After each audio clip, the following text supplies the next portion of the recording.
Hello and welcome back to Mind the Gap. I'm Casey, and today we're diving into one of the biggest questions English learners often ask.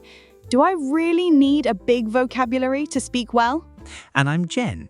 If you've ever felt like you understand words when you read, but your mind just freezes when you try to say them out loud, well, today's episode is definitely for you. Yes, because let's be honest, many learners get stuck here. You know the word, you've seen it in a book or in subtitles, but when you need it, it just vanishes. Exactly. So here's the thing.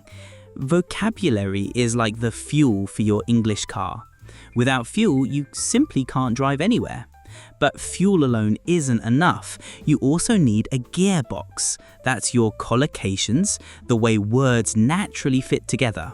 And of course, you need the rules of the road. That's your grammar. All three work together. I love that picture. Fuel, gearbox, and road rules. It makes it so clear.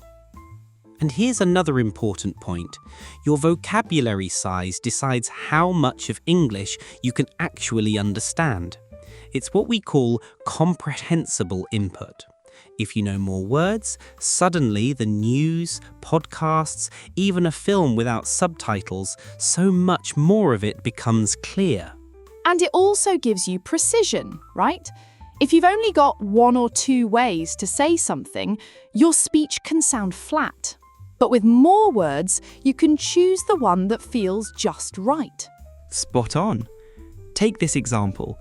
In British English, we often say, take a decision, while in American English, people usually say, make a decision. Both are correct, but the nuance, the cultural flavor is slightly different. And think about take responsibility for. That little phrase, those two words together, are so much more powerful than just knowing the single word responsibility. Yes, that's a great example. So if you're listening today, don't worry. We're not going to tell you to memorize thousands of words with no context. Absolutely not. By the end of this episode, you'll have a practical system, a way to build vocabulary that doesn't rely on mindless memorization, but actually helps you use the words in real life. So, we now know why vocabulary really matters, but here's the next big question. If vocabulary is so important, where exactly do learners get stuck? Yes, that's exactly what we'll look at in the next part. So, we've just said that vocabulary is essential, but if that's the case, why do so many learners still struggle? I mean, people spend hours memorizing word lists, yet when it comes to speaking, their mind just goes blank. Yes, that's the classic frustration, isn't it? The first thing to realize is that knowing a word passively is not the same as being able to use it actively. We call it passive versus active vocabulary. Right. Passive means you can recognize it when you read, or maybe when you hear it. But active means you can actually bring it out in a conversation without panicking. Exactly. And here's the tricky bit. Most learners' passive vocabulary is much larger than their active one. They recognize hundreds of words, but can only comfortably use a fraction of them. It's a bit like owning a massive wardrobe, but always wearing the same 3 t-shirts. Oh, I love that. So the words are sitting there, but they're not ready to wear. Precisely. And one big reason for this is the way many people learn words, through multiple choice quizzes or translation lists. It feels good because you can tick the box and say, I know it. But it's an illusion. We sometimes call it the multiple choice trap. I've seen that. You look at 4 options and you pick the right one. It gives you a little dopamine hit, doesn't it? Like, yes, I got it right. But the truth is, if someone asked you to say that word the next day without options, your mind would probably go blank. That's the problem. It doesn't train recall, only recognition. Recognition is easy, recall is harder, but that's what you need for speaking. And then there's the issue of context. Lots of people still learn words in isolation. You see a flashcard that just says responsibility equals 责任. Fine, but in real life, no one walks up to you and shouts, responsibility! Out of nowhere. Words live inside phrases and sentences. Exactly. It's not just about the word, it's about the company it keeps. Take responsibility. On its own, it's abstract, but with a collocation like take responsibility for something, suddenly it becomes usable. Without that chunk, it just sits in your brain as theory. So, when learners only memorized isolated words, they might understand them, but when they try to produce a sentence, they hesitate. Yes, and this links to another issue, the forgetting curve. If you don't review words at the right intervals, they fade quickly. People often do a huge cramming session, 10 pages of vocabulary in one night, and then wonder why a week later they can't remember a thing. I know that feeling. You feel like a genius today and a goldfish tomorrow. That's exactly it. The brain needs spaced repetition, coming back to a word just as you're about to forget it. Without that system, your vocabulary is like sand slipping through your fingers. And then there's pronunciation. Sometimes learners can read or even spell a word, but when they hear it, they don't recognize it. Or worse, they avoid saying it because they're not sure how it should sound.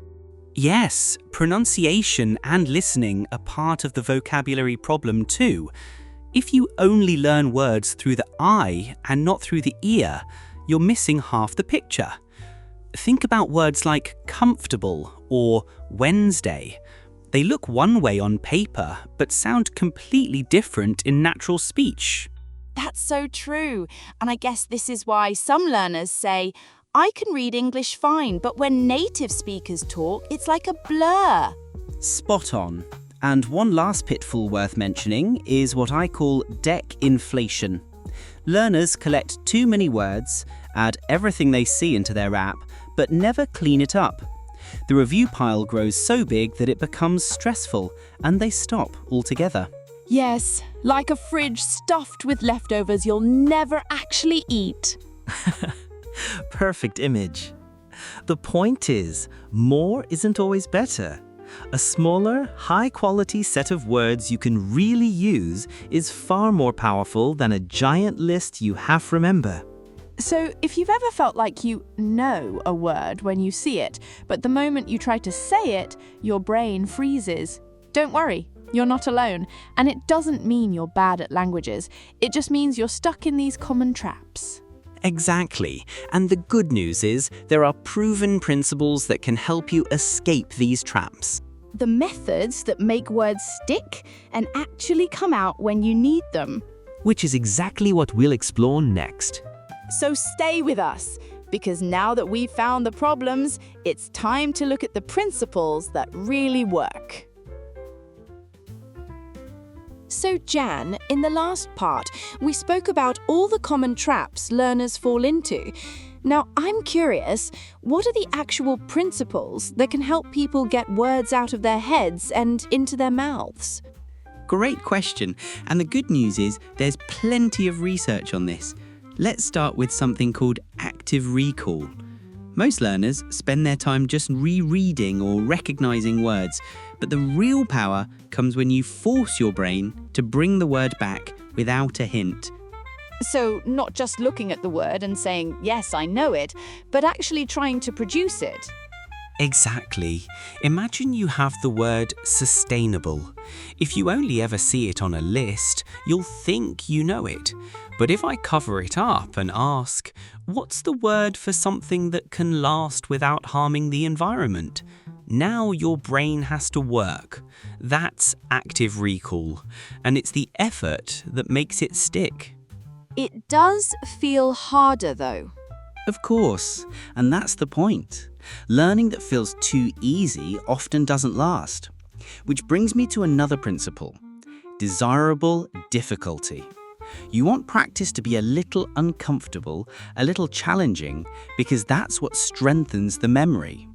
I like that. Learning should feel like stretching a muscle, not just lying on the sofa. Exactly.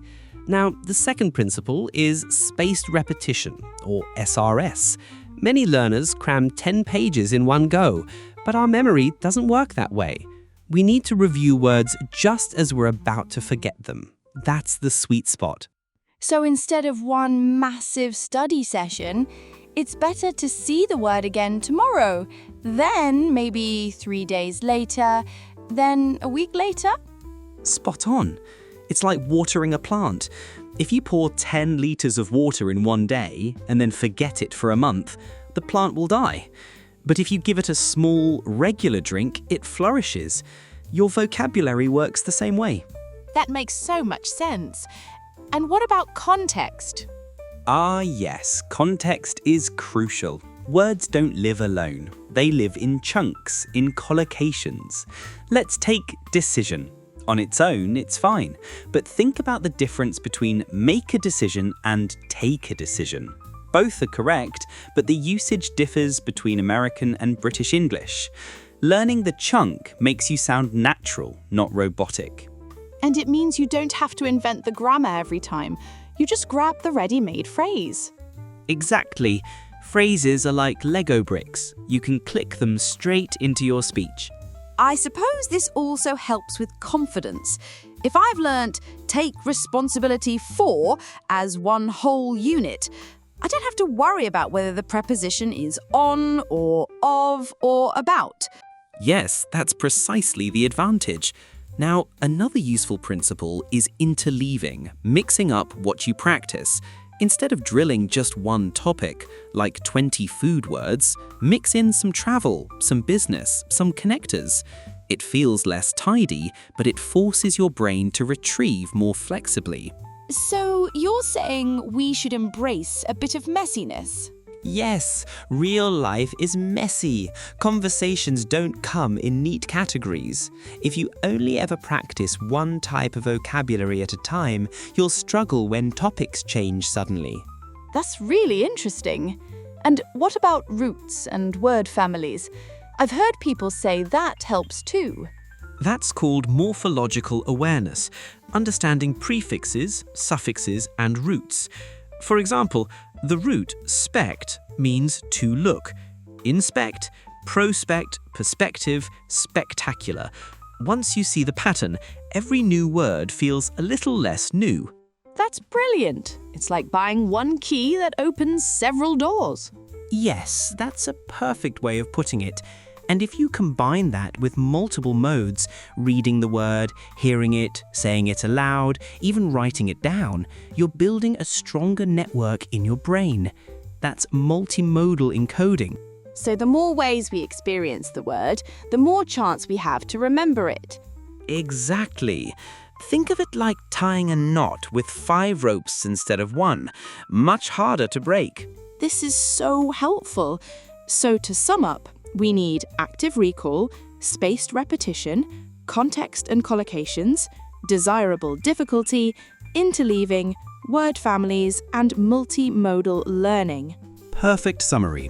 And with these principles in mind, we can now move to the practical tools, like how to actually design vocabulary cards that make all this possible. Yes, so listeners, don't go anywhere, because if the principles are the theory, the next part is the toolkit. All right, Jan. So far, we've talked about the principles, active recall, spaced repetition, context, and all that. But here's my problem. When I actually open an app or a notebook, I'm never sure how to make a good card. Sometimes I write too much, sometimes too little. What does a really effective card actually look like? That's such a common issue, Casey. And the truth is, one good card is worth 10 bad ones. If you design it well, you'll remember the word faster, use it sooner, and avoid overwhelm. So it's quality over quantity? Absolutely. I like to think of a card as having 4 essential ingredients. Let's call it the card toolkit. Go on, I'm taking notes. Number 1, a chunk or collocation. Don't just write the single word responsibility. Write the useful phrase, take responsibility for something. That's the bit you'll actually use in conversation. Right, because no one just shouts responsibility in the middle of a chat. Exactly. Number 2, a reliable example sentence. And I mean one from a proper source, not a sentence you made up at midnight. If the example is natural, you're more likely to sound natural too. That's a good point. Sometimes when I invent examples, they sound a bit awkward. Yes, and that's risky. For example, we need to take responsibility for the outcome. That's natural. But if you write something odd like, she is responsibility for the cat, well, you'll just memorize a mistake. Poor cat. Okay, so collocation, good sentence. What's number 3? Number 3 is a closed deletion, or a fill-in-the-blank version. Something like, we need to take blank for the outcome. Now you've got to actively recall the word responsibility. It forces your brain to work a little harder. So the same word shows up in different ways. I like that. And number 4, word family. Add the related forms. Responsible, responsibly, responsibility. It's like getting 3 for the price of 1. Once you see the family, you're much quicker at spotting patterns. That makes sense. I suppose if you know responsible, it's not such a leap to guess responsibility. And that awareness saves you time in the long run. So those 4, chunk, example, close, family, are the backbone of a good card. I like it. It feels practical, not overwhelming. Now here's where people go wrong. They make their cards too heavy, like 5 meanings, 3 translations, and a paragraph of notes. That's just clutter. Each card should focus on one main point. So less is more? Exactly. And set yourself a daily limit. No more than 10 new cards a day. It sounds small, but if you do that consistently, you'll add hundreds of usable words over the year without burning out. That's clever, because honestly, when I've added 20 or 30 in one sitting, I just give up reviewing. Yes, and that's what we want to avoid, deck inflation. Better to keep it light, but high quality. And what about collecting words in the first place? Sometimes I just write everything down and it becomes a mountain. Great point. Think of it as a 3-step funnel. Capture, refine, store. Capture, grab interesting words from reading, podcasts, films, wherever. Refine, filter out the low-value stuff. Keep the 2 or 3 most useful collocations, drop the rest. Store, put them into your deck with the 4-part structure we mentioned. That feels much more manageable. Instead of hoarding, you're curating. Exactly. You're building a lean, powerful deck that works with you, not against you. So, to recap, a good card has a chunk, a good sentence, a close version, and the family, plus labels for register, like whether it's formal, informal, British, or American. Yes, that's a really useful touch. If you label formal or spoken, you'll know when it's safe to use it. For instance, kids versus children. Both mean the same, but they fit different contexts. That's so true. Sometimes it's not what you say, but how it lands with the listener. And that's why I say one good card is better than 10 sloppy ones. With the right design, your cards stop being a burden and start being a tool. Perfect. So once the cards are ready, the big question is, how do we move from I can recognize it to I can actually say it? Yes, that's the next stage, turning recognition into production. All right then, let's dig into that in the next part. We've got our cards ready, we've built the principles into them, but here's the thing. Just because I know the word on paper doesn't mean I can actually say it when I need it. How do we turn passive vocabulary into active vocabulary? That's the golden question, Casey. And you're right, recognition is not the same as production. If you want words to be at your fingertips, you need to practice using them, not just recognizing them. So, how do we actually do that? One of my favorite techniques is what I call the 5-sentence monologue. You pick 3 to 5 new words and force yourself to build a short speech, 30 to 60 seconds long, using those words. A monologue? That sounds a bit dramatic. It does, but it works. Let's say your words are sustainable, initiative, and collaboration. You might say, our company started a new initiative to promote sustainable travel. It requires collaboration between different departments, and so on. You're weaving the words into a mini story. I like that. It feels a bit like role play. You're imagining a real scenario. Exactly. And because you're speaking out loud, you're training your mouth, not just your eyes. That's what transfers knowledge from the page to your tongue. All right, so that's technique 1. What else? Technique 2 is something called the 4-3-2 fluency drill. It's simple but powerful. You take one topic, speak for 4 minutes, then you repeat the same content in 3 minutes, then again in 2 minutes. Oh, wow. That really forces you to speed up, doesn't it? It does, and here's the magic. As you repeat, the words become easier to recall and your speech gets smoother. By the 2-minute round, you're almost automatic. It's a brilliant way to push vocabulary from I know it to I can say it quickly under pressure. I can see that. The first time you stumble, the second time you find shortcuts, and the third time you sound confident. Exactly. And here's another angle. Don't get stuck on one translation. Build a ladder of expressions. A ladder? Yes, a scale from simple to advanced. For example, good, convincing, compelling, persuasive. They all mean effective in some way, but each carries a shade of meaning. Practice swapping them around. If you forget compelling, you can fall back on convincing.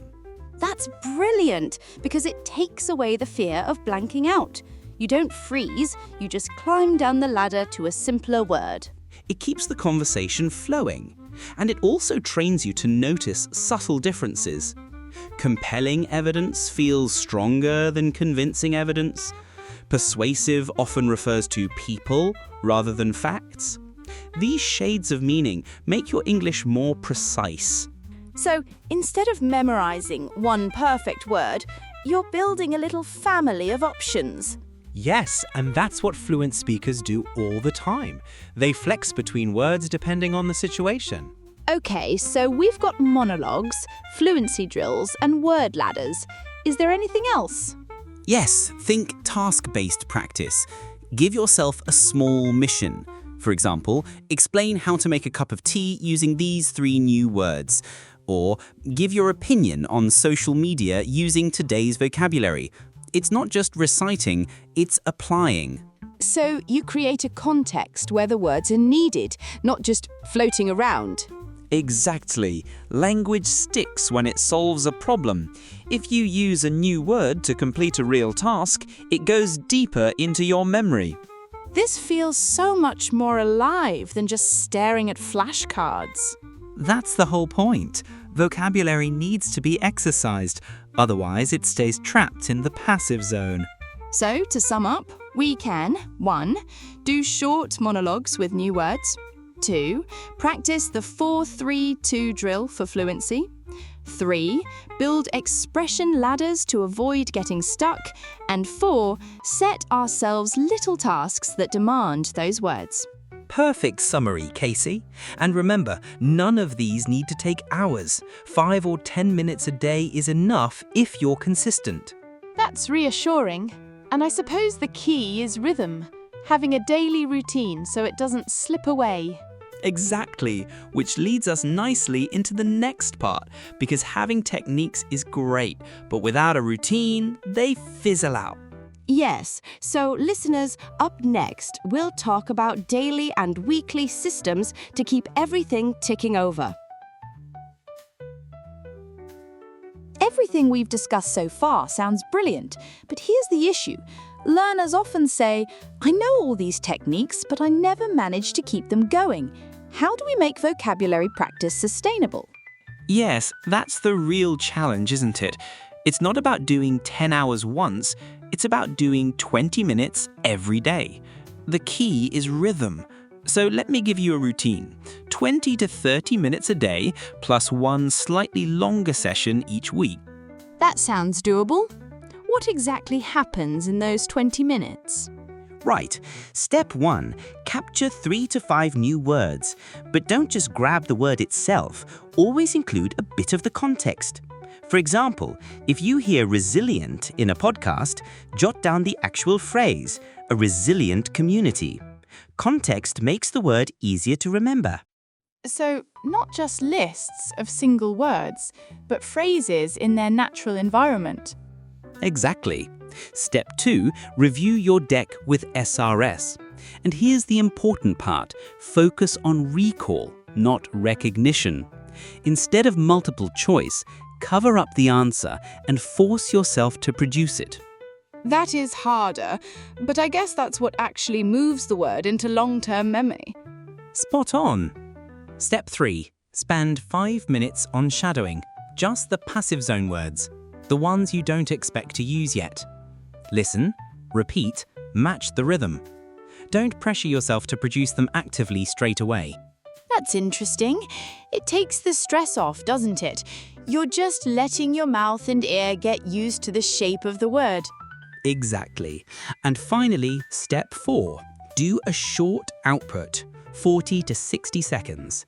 Pick a couple of today's words and speak a mini monologue, or record yourself explaining something simple. So, capture, review, shadow, output. That's the daily cycle. Yes, 20 to 30 minutes max. And then once a week, you do the weekly maintenance. What does that look like? First, check your transfer list. Move words from passive to active if you've practiced them enough. Second, set yourself a themed task. Maybe a 1-minute talk on a film you watched or a short email draft. Third, clean your deck. Delete low-value cards that you never use. Ah, so it's like housekeeping for your vocabulary. Exactly. A clean deck is a healthy deck, and by doing this weekly reset, you prevent overload. And how do learners know if the system is working? Great question. Measure it. Aim for 3 indicators. Recall rate of about 80% or higher. Active usage. Are you actually using half of the words you added in the last 2 weeks? Coverage. Do you notice that fewer words feel unknown when you read or listen? And fluency. Do you feel smoother when you speak? Exactly. If those numbers and feelings improve, your system is on track. I love this. It's practical, it's realistic. You're not aiming for perfection, you're aiming for steady progress. That's right. Vocabulary learning is like fitness. A little every day beats a marathon once a month. So, if you're thinking, where do I start? Just commit to 20 minutes a day, 1 cleanup a week, and you'll see results. And once this system is running, there's one more piece many people are curious about: shadowing and listening immersion. We've covered daily routines and weekly systems, but there's still one thing that learners always ask about. What do I do with words that are important, but not part of my everyday life? Yes, that's a brilliant question. Think of words like resilient, initiative, or compelling. They don't come up when you're chatting with friends about dinner, but they're vital if you're listening to the news or preparing for IELTS. They feel like exam words or academic words, but they're everywhere once you get to higher levels. Right, and this is where shadowing and what I like to call ear simmering come in. It's about letting those words soak into your system until they feel familiar, even if you don't use them every day. So how does that actually work? Let's break it down into 5 steps. Step 1, just listen. Don't read the text yet. Let the sound wash over you. Step 2, listen again with the text in front of you. Pay attention to the stress and rhythm. Step 3, go sentence by sentence. Play, Pause and repeat aloud, matching the speaker as closely as you can. Step 4. Now try it without the text. Keep the rhythm, even if you miss a word. Step 5. Swap the accent. Listen to the same phrase in different voices. News, films, podcasts, and mimic them all. That's clever. So you're not just learning the word, you're learning how it lives in different contexts. Exactly. Let me give you an example. Take the word initiative. In the news, you might hear, the government launched a new initiative to support small businesses. In a TV drama, you might hear, I like your initiative, taking charge like that. And in a podcast, maybe, this initiative has been incredibly successful across Europe. Same word, 3 flavors. I love that. It makes the word feel less abstract and more alive. Yes, and if you repeat this for 5 to 7 days in a row, even just 5 minutes a day, you'll notice the difference. That's the ear simmer effect. It's like leaving soup on the stove. Slowly, the flavor sinks in. So we're simmering our ears, letting them soak in the sound until the word feels natural. Exactly. And then comes the upgrade test. 48 hours later, without looking at your notes, can you use that word in 2 original sentences? If yes, congratulations, that word has moved from your passive shelf into your active toolbox. That's such a clear benchmark. Not I think I know it, but I can actually use it. Precisely. And for anyone listening who wants more practice with this, we've got a whole playlist on my main channel, Jen's English Hub. It's full of shadowing and ear training exercises, from short dialogues to longer speeches. You can use those videos as ready-made material to run this 5-step process. Yes, I've seen that playlist. It's perfect for this stage. So if you're wondering, where do I find good audio to shadow, that's the place to start. Think of it as your language gym.